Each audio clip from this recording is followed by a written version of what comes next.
rice platter. Two pancit canton chili mansi. Uy, lagi kay. Boleh cili mansi. Parang nagawa sa mga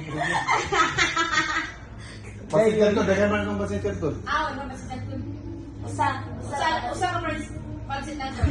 Pancit canton naman siya. Usa ka fried chicken nga usab to nga. Uy, wala pa isang tunga. Half ra half. Usa ka half. Usa ka fried chicken.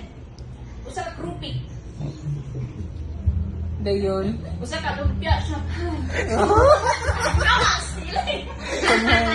Dayon. Usa ka pork belly. Dayon. Pork belly. Yeah. French fries platter. Tapos usa ka selfie cow.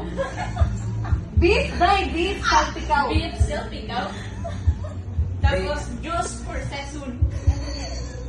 Kapag kuan. Picture? Oh, picture niya.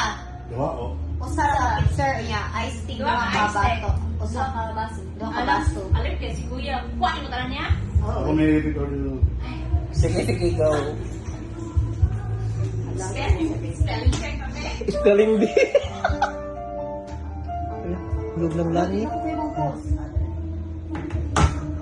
Pero day halog ng nanit day. Mura nga kay Steve day. Hello. Check ba? Atong pamalit ko si Kuya. Ako may repeat order. Usa ka rice platter, usa. Duha ka rice platter. Dua? Wrong na one wrong. Dua ka rice platter, usa ka pancit canton, one half fried chicken, usa ka krupik, lumpia Shanghai, Fried chicken na yan. half. Usa ka pork belly, usa ka french fries platter, Anong rice kuya? usa ka beef salpikaw, upat ka. Usa ka pizza nga four seasons. Pila score? Dua ka ice tea. Asa duha ka glass nga ice Ice tea. tea. Okay. Mal. Pila score ni Kuya? 9